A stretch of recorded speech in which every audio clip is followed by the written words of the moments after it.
ବନ୍ଧୁଗଣ, ଯଦି ଆପଣଙ୍କର ଇ-ଶ୍ରମ କାର୍ଡ ଅଛି ତାହେଲେ ଆପଣଙ୍କୁ ମିଳିବ ମାସକୁ 3000 ଟଙ୍କା। ଯଦି ଆପଣଙ୍କର ମେସେଜ ଆସିଛି ତାହେଲେ ଆପଣ କେମିତି 3000 ଟଙ୍କା ପାଇପାରିବେ ସମ୍ପୂର୍ଣ୍ଣ ଜାଣିବା ଏହି ଭିଡ଼ିଓରେ। ଦେଖନ୍ତୁ, ଆପଣଙ୍କ ମନେ ଥିବ ଯେ ଆପଣଙ୍କ ପରିବାରର ଯେତେ ଜଣ ସଦସ୍ୟ ଅଛନ୍ତି ଯେଉଁମାନଙ୍କର ବର୍ଷ 18ରୁ ଉର୍ଦ୍ଧ୍ୱ ଥିଲା ସେମାନେ ଇ-ଶ୍ରମ କାର୍ଡ ଆବେଦନ କରିଥିଲେ ଆଉ ସମସ୍ତଙ୍କ ପାଖରେ ଇ-ଶ୍ରମ କାର୍ଡ ଥିଲା। ତ ବର୍ତ୍ତମାନ ଇ-ଶ୍ରମ କାର୍ଡରେ ଆପଣ ଆଜି ଯାଏଁ କୌଣସି ସୁବିଧା ପାଇନାହାନ୍ତି। ହେଲେ ଆପଣଙ୍କ ମୋବାଇଲକୁ ଏମିତି ଗୋଟେ ମେସେଜ ଆସିଥିବ ଯେଉଁଥିରେ ଲେଖା ହେଇଥିବ CSC ବା ମନ୍ଧନ ଋଣ PMSYM 3000 ଟଙ୍କା ମିଳିବ। ଏହାର ମାନେ କ'ଣ ଆଉ ଆପଣ କେମିତି 3000 ଟଙ୍କା ପାଇବେ ଜାଣିବା ସମ୍ପୂର୍ଣ୍ଣ ଏହି ଭିଡ଼ିଓରେ। ଦେଖନ୍ତୁ ବନ୍ଧୁଗଣ, ଏହା ହେଉଛି ପ୍ରଧାନମନ୍ତ୍ରୀ ଶ୍ରମ ଯୋଗୀ ମନ୍ଧନ ଯୋଜନାର। ତ ଏହି ଯୋଜନାର ଚାର୍ଟଟା ମୁଁ ଆପଣଙ୍କୁ ଦେଖାଉଛି। ଦେଖନ୍ତୁ, ଏଇଟା ହେଉଛି ଆପଣଙ୍କର ସର୍ବନିମ୍ନ ବୟସ ହେଲା, ଯାହାକି ମୁଁ କହୁଥିଲି 18 ବର୍ଷ। ଆପଣଙ୍କର ମନେ ଥିବ ଯେ ଯେଉଁମାନେ ପେନସନ୍ ପାଆନ୍ତି ସେମାନଙ୍କର ବୟସ 60ରୁ ଉର୍ଦ୍ଧ୍ୱ ହେଲେ ହିଁ ପାଆନ୍ତି। ଦେଖନ୍ତୁ, ସେମାନେ ଯଦି 18 ବର୍ଷ ହୋଇଥିବ ତାହେଲେ ସେମାନେ କ'ଣ କରିବେ, 55 ଟଙ୍କା ମାସକୁ କଣ୍ଟ୍ରିବ୍ୟୁଟ୍ କରିବେ। ତାପରେ ଦେଖନ୍ତୁ, ଫିର୍ 55 ଟଙ୍କା ସେଣ୍ଟ୍ରାଲ ଗଭର୍ଣ୍ଣମେଣ୍ଟ ପକ୍ଷରୁ କଣ୍ଟ୍ରିବ୍ୟୁଟ୍ କରାଯିବ। ଟୋଟାଲ ଆପଣଙ୍କର 110 ଟଙ୍କା କଣ୍ଟ୍ରିବ୍ୟୁଟ୍ ହେବ ଆପଣଙ୍କ ପେନସନ୍ ଖାତାରେ, ଯାହାକି ଆପଣଙ୍କୁ 60 ବର୍ଷ ହେଲା ପରେ ଆପଣଙ୍କୁ ମାସିକ 3000 ଟଙ୍କା ସରକାରଙ୍କ ପକ୍ଷରୁ ମିଳିବ।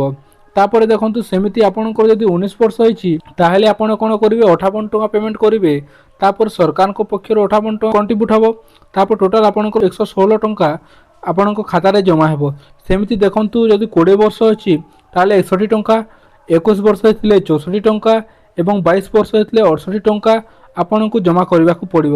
ଆପଣ ଯେତେ ଟଙ୍କା ଜମା କରିବେ ସେଣ୍ଟ୍ରାଲ ଗଭର୍ଣ୍ଣମେଣ୍ଟଙ୍କ ପକ୍ଷରୁ ମଧ୍ୟ ସେତେ ଟଙ୍କା ଜମା ହେବ।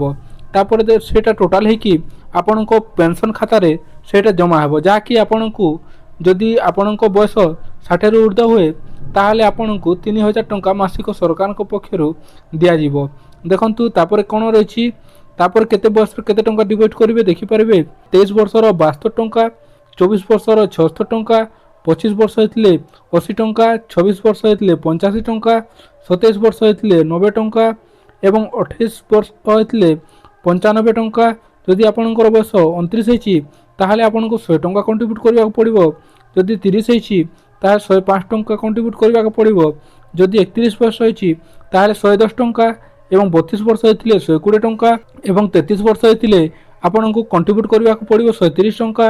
34 ବର୍ଷ ହୋଇଥିଲେ 140 ଟଙ୍କା, 35 ବର୍ଷ ହୋଇଥିଲେ 150 ଟଙ୍କା, 36 ବର୍ଷ ହୋଇଥିଲେ 160 ଟଙ୍କା ଏବଂ 37 ବର୍ଷ ହୋଇଥିଲେ 170 ଟଙ୍କା, 38 ବର୍ଷ ହୋଇଥିଲେ 180 ଟଙ୍କା, 39 ବର୍ଷ ହୋଇଥିଲେ 190 ଟଙ୍କା। ଏହା ଆପଣଙ୍କୁ କଣ୍ଟ୍ରିବ୍ୟୁଟ୍ କରିବାର ଅଛି। ଦେଖନ୍ତୁ, ଆପଣଙ୍କୁ କଣ୍ଟ୍ରିବ୍ୟୁଟ୍ କରିବା ବୟସଟା କେତେ ଦେଖନ୍ତୁ, ଯଦି ଆପଣଙ୍କ 40 ବର୍ଷ ହେଇଯାଇଛି ତାହେଲେ ଆପଣଙ୍କୁ 200 ଟଙ୍କା କଣ୍ଟ୍ରିବ୍ୟୁଟ୍ କରିବାକୁ ପଡ଼ିବ। ଏଟା କେତେ ପର୍ଯ୍ୟନ୍ତ ଆପଣ କଣ୍ଟ୍ରିବ୍ୟୁଟ୍ କରିବାକୁ ପଡ଼ିବ, ଯେ ପର୍ଯ୍ୟନ୍ତ ଆପଣଙ୍କୁ 60 ବର୍ଷ ନ ହେବ ସେ ପର୍ଯ୍ୟନ୍ତ ଆପଣଙ୍କୁ କଣ୍ଟ୍ରିବ୍ୟୁଟ୍ କରିବାକୁ ପଡ଼ିବ। ମନେ କରନ୍ତୁ ଆପଣଙ୍କ ବର୍ଷ ବର୍ତ୍ତମାନ 22 ବର୍ଷ ଆଉ ଆପଣ 68 ଟଙ୍କା କଣ୍ଟ୍ରିବ୍ୟୁଟ୍ କରୁଛନ୍ତି, ତାହେଲେ ସରକାରଙ୍କ ପକ୍ଷରୁ ମଧ୍ୟ 68 ଟଙ୍କା ଆପଣଙ୍କୁ ମିଳୁଛି। ଦୁଇଟା ମିଶିକି ଆପଣ 136 ଟଙ୍କା ଆପଣଙ୍କ ପେନସନ୍ ଖାତାରେ ଜମା ଅଛି, ଯାହାକି ଆପଣଙ୍କୁ 60 ବର୍ଷ ପର୍ଯ୍ୟନ୍ତ ପେମେଣ୍ଟ କରିବାକୁ ପଡ଼ିବ। ଯେତେବେଳେ ଆପଣଙ୍କ 60 କମ୍ପ୍ଲିଟ୍ ହୋଇଯିବ ତାପରେ ଆପଣଙ୍କୁ ଏହି ପ୍ରଧାନମନ୍ତ୍ରୀ ଶ୍ରମଯୋଗୀ ମନ୍ଧନ ଯୋଜନା ଅନୁଯାୟୀ ଆପଣଙ୍କୁ 3000 ଟଙ୍କା ମାସିକ ସରକାରଙ୍କ ପକ୍ଷରୁ ଦିଆଯିବ। ଏହି ଯେଉଁ ମେସେଜ ଆସିଛି ଆପଣଙ୍କ ମୋବାଇଲରେ 3000 ଟଙ୍କା ମିଳିବ ବୋଲି, ଏହା ଆପଣଙ୍କୁ ଏବେ ମିଳିବ ନାହିଁ। ଯଦି ଆପଣ ଏହା କଣ୍ଟ୍ରିବ୍ୟୁଟ୍ କରନ୍ତି ତାହେଲେ ଆପଣ ଯେତେବେଳେ ବୃଦ୍ଧା ହୋଇଯିବେ ଆପଣଙ୍କ ବୃଦ୍ଧାବସ୍ଥା ସମୟରେ 3000 ଟଙ୍କା ସରକାରଙ୍କ ପକ୍ଷରୁ ଦିଆଯିବ। ଏହା ଥିଲା ଇ-ଶ୍ରମ କାର୍ଡ ଧାରୀଙ୍କ ପାଇଁ ସମ୍ପୂର୍ଣ୍ଣ ସୂଚନା, ଯାହାକି ଆପଣଙ୍କ ମୋବାଇଲକୁ ମେସେଜ ଆସିଛି 3000 ଟଙ୍କା ପାଇବେ ବୋଲି। ଆପଣ ଯଦି ଏହା କଣ୍ଟ୍ରିବ୍ୟୁଟ୍ କରନ୍ତି ତାହେଲେ ଆପଣଙ୍କ ବୃଦ୍ଧା ସମୟରେ ମାସିକ 3000 ଟଙ୍କା ଆପଣଙ୍କ ପେନସନ୍ ପାଇପାରିବେ।